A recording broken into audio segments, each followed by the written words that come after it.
Out of nothing, the Creator made rock, water, fire, and wind. From these four substances, He created the physical world of sun, stars, moon, and earth. Then, He made the plant beings. What we have to do is, we have to study nature. Nature is the greatest teacher if you take time and listen. Nature lives in harmony with itself. Each looks out for the other, each protects the other. There is no warring, there is no gossip, there is nothing. They live in harmony and side by side. They're not fighting over that piece of land that they grow from. That is organic, as designed by our Creator.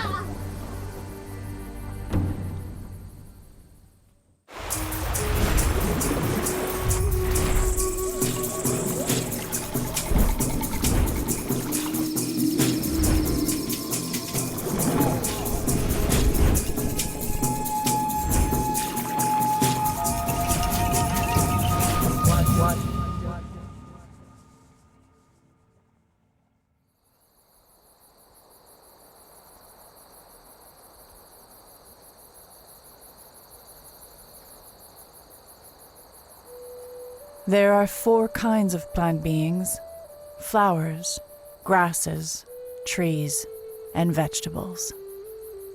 To each, the Creator gave a spirit of life, growth, healing, and beauty. Each He placed where it would be most beneficial, and lent to earth the greatest beauty, harmony, and order. It's a belief that everything has life and everything has spirit. We pray to these plant spirits. These spirits were put here on this earth to look after all living things. They are at work in the universe here.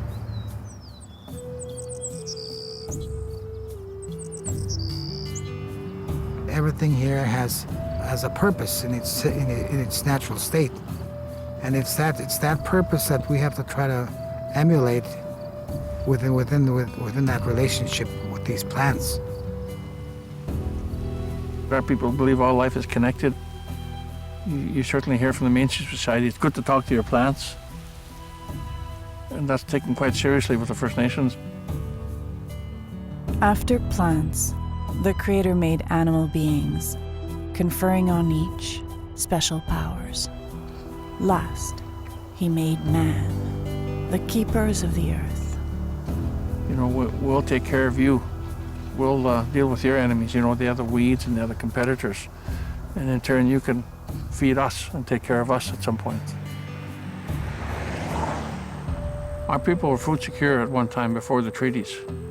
We put ourselves under the care of the Crown and have been living in poverty and hunger since. So our people know that they can be food secure and food sovereign, and we can take care of ourselves. Though man was last in order of creation, he was given the greatest gift, the power to dream. Muskoday Organic Workers Co-op was set up 4 years ago to facilitate their learning the skills of gardening. They grew 7 acres of potatoes this year and 3 acres of vegetables, all certified organic. Well, our philosophy is caring for the earth. The potatoes that are not grown organically are sprayed about 6 times for bugs and for weeds. And everything that gets into these leaves gets into the potato, and then we eat them. There's been a marked increase in the last 30, 40, 50 years in cancers in this community, and they're blaming the pesticides. Well, I remember when we first farmed, we didn't use pesticides. We had no chemicals. My grandfather started in 1895, growing a small, about 2 acres of wheat, corn, squash, and other plants that they used for food, you know. And my grandfather was over 100 years old when he passed away in 1954. They say he's about 106 or around there, 105. The Creator then made the great laws of nature for the well-being and harmony of all things and all creatures. Well, Grandpa always had good produce. Because it's like this, he said, everything has life. And everything, interacted with one another. Everything required each other. Plants will actually coordinate with the air, the wind, and the insects and the birds. And everything had an association. Every plant has a spirit, every plant species, like this grass here. There's millions and millions of grass, but it only has one spirit that looks after it. The spirit of the plant will talk to you. And that's why he sat in his garden. You have to get it to like you as a fellow being. Like, you're there because they're there. And they're there because you're there. And so that relationship begins to expound into a relationship of love and kindness. You be good to your plants, and they'll give you the return. They'll give you love. But when we spray the land, we kill everything in that. Insects, living things. And that is very destructive. People must get their food now from the supermarkets, and they believe that they're getting good food, and that it'll always be there. And the future doesn't bode well for that, or not at a low price anyway. The food's going to be out of reach of most people. So we see value in people learning how to grow their own food. We would be farming all of Muskoday ourselves in small, sustainable farms, or organically at some point. And feeding ourselves and feeding people locally, 100-mile diet. We need to be the caretakers of that, because that's who we are. The caretakers of the land. Not to destroy it, not to pollute it, but live in harmony with us. Because this is where our strength, our knowledge, and our wisdom, our voice, our way of life comes from.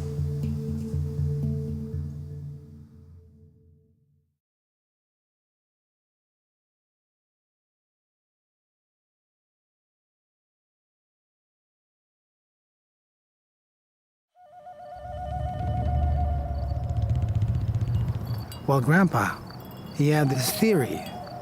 The spirit of the plant wants to be praised.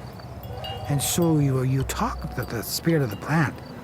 It will then appreciate and give you much more sustenance, It's all about sustenance. Sustaining the interaction of that whole world in which he relied on in order for him to make a good living. Well, my job as a gardener is to develop this relationship with the plant, to see the plant as equal to me, to bring ourselves up to that level. It's an approach where we make an agreement with the plant. We'll nourish you, we'll bring you up, we'll take total care of you so that you'll grow up to be healthy and strong. And in turn, his part of the agreement is to give us life. How we observe that original agreement is through ceremony. We have corn ceremonies, we have potato ceremonies, we have ceremonies with virtually every plant that we grow for food. Many of the vegetables we eat today, like potatoes and corn, beans, squash, to name a few, these vegetables were first developed by Indigenous Americans thousands of years ago. And we're reclaiming that heritage. The overall vision is our determination to reclaim a long, rich heritage of Indigenous agriculture that goes back to antiquity. We have our Three Sisters plantings over there. Those are quite interesting. Their traditional way of planting, you make a hill, kind of like a volcano crater. You put your corn and your beans. You put those in the middle, and then you got your squash on the outside, and their roots interconnect, intertwine, and they support each other. Like the beans will climb right up the corn stalk. All the other vegetables and that have chemicals in it, and I think that's what's hurting people. It's what's getting them sick. It's because the chemicals that are going into their body, so I think everybody should do it this way. The toughest part of this job, most complaints I hear about, is the bending. Yeah, the back. The work is hard, a lot of thistle, and there's like a lot of weed, and we keep getting canola that blows in. It's actually pretty fulfilling when you watch your plants and see them grow and actually get to taste them. I was on welfare for maybe a month, and then I seen the advertisement, so yeah, I applied right away. I think it's so important for people to be working. That has a lot to do with spirit. Well, we're taking people in the program that have generally not been in the workforce ever in their life, or very little, or had a very poor experience in the workforce. These people have been on welfare. They're learning job skills, learning life skills, and the capacity of the co-op is being developed. So maybe they can plant another 10 more acres next year and put 20 workers in the field. We have over 20,000 acres in Muskoday, and this co-op has a quarter section here, 160 cultivated acres, and another 350 acres across the road available. That's certified organic as well. And they just haven't got the means the financial means to farm it right now. These projects should have the potential of creating full employment for First Nations. It costs $7 billion a year or more now for First Nations in Canada being idle, you know, in health costs and school costs and jail costs, justice costs, the welfare and everything else. You know, a 100-acre field at 40,000 pounds an acre at $1 a pound is about $4 million. That's not outside of the realm of possibilities for each reserve, growing potatoes and other vegetables as well. Growing the food, getting everybody off of welfare, and feeding the rest of Canada. At one time in our community here in Muskoday, almost every family had a garden. There were gardens all around. We all farmed organically, you know, and the gardens grew great. You know, the tomatoes tasted great. Everything tasted great and everything grew well. Well, Grandpa, he didn't grow potatoes in a row. He mounded mounds. And then between the mounds, he would then put another batch of onions this way, or he'd put carrots this way. It was a wonderful mixed-up garden, but it was a good garden. And there were also mixed farms, goats, sheep, chickens, cattle, grain farming. This community was full of small farms. We would study his produce, and there were some birds that would come and peck away at the growth, you know, and so he would try to find a sparrowhawk, you know, and somehow bring it over to his place. I don't know how he did that, but he was able to do that. And there were certain kind of ants that he really looked at with great respect. They will kill some of the major insects, you know, that will eat the leaves and that will eat the produce. And he'd take these ants and transplant them there in the garden. That old man had that idea way back in 1940s. We knew that if we would learn how to associate the way that plants and insects and everything else associate and live together, we would be far better off for it. He was a funny old man, but a very, I think, traditional science, you know? He was scientific.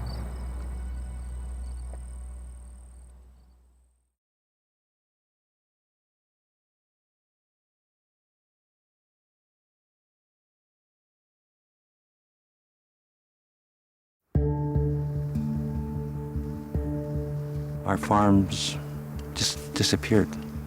our small farms, gave way to bigger corporate farming, and then chemical farming. The co-op learned fairly quickly that they would not be able to borrow, being on the reserve. The Bank Act specifically says a First Nation person can't borrow, and this is guaranteed by the Band or Indian Affairs when they're on the reserve. So they have to find a way of financing all operations from outside sources or from projected sales. Agriculture is subsidized on this continent, and where it's not subsidized, it just doesn't happen. So I fear for these projects once the funding runs out, the subsidies, if you will. If the government of Canada doesn't start putting them on the same footing, the same sort of subsidies that they're giving other farmers. I think they've been talking with Muskoday Lake people. Oh, really? About passing on the gift of seed potatoes. We're really pleased to be able to partner with Muskoday. Heifer has provided about $50,000 US over those 2 years, and they're just doing amazing things. Really, really pleased with what has been happening here. Oh yeah, we have compost in ours. Ours might be bigger. We have the capabilities. We have all the resources. We have this land, all this beautiful land. We have some of the most fertile land in North America, right here. We have the knowledge, the skills of farming. They're just getting ready for the fall. Our elders are still here, many of them today, to teach us. Just take those little ones too. We use them for soup. So there's no reason why we can't totally go back to reestablishing an agricultural way of life. I got dirt in my boots. It's about a mile, I think about a mile down this way. And, we're going to the potato gardens.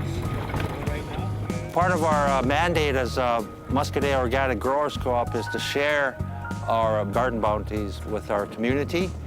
So we're giving potatoes out to our elders. We're also giving potatoes out and vegetables to the school lunch program. We're sharing our experience and our knowledge in gardening with other First Nations like Flying Dust and Peter Ballantyne Cree Nation. In a sense, passing on our gift that was given to us by our ancestors. You see how big they are? No, I didn't. Look how big these are, man. They're like half a foot long. Cool. We're reaching out to other communities to form partnerships because we need partners to work with us to help us grow our food, market our food, transport our food, and so on. I didn't even wipe off the dirt once.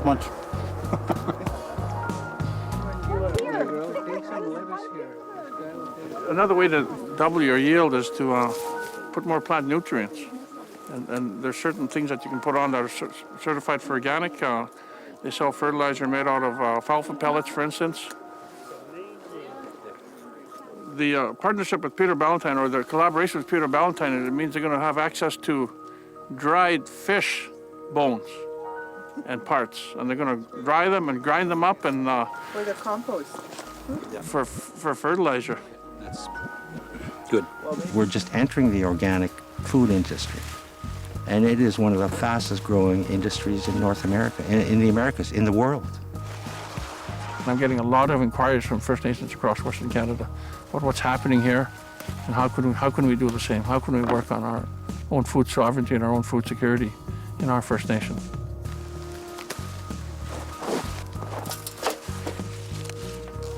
Our workers are being trained how to drive tractors, how to change oil, how to weed the gardens, how to identify and recognize every type of weed and pest.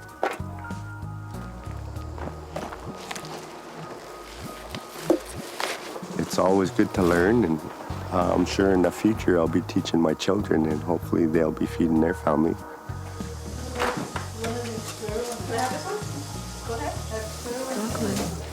Carrots.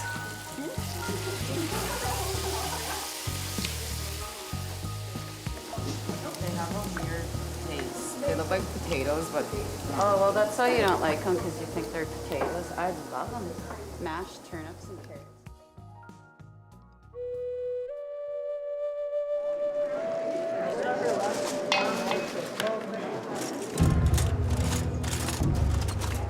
I really look forward to being able to bring this back to our community and share all of this knowledge with our people and feed our people and sustain ourselves.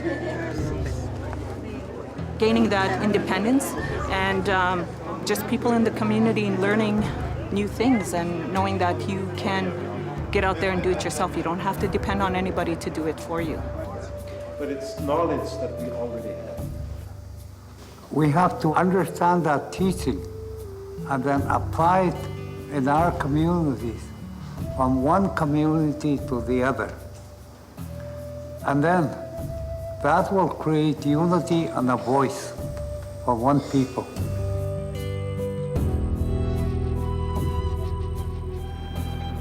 This is a journey of discovery back into our past, and we're bringing those traditions and practices up to the present to replenish ourselves, to re-energize ourselves, to revitalize our communities so we can be healthy again.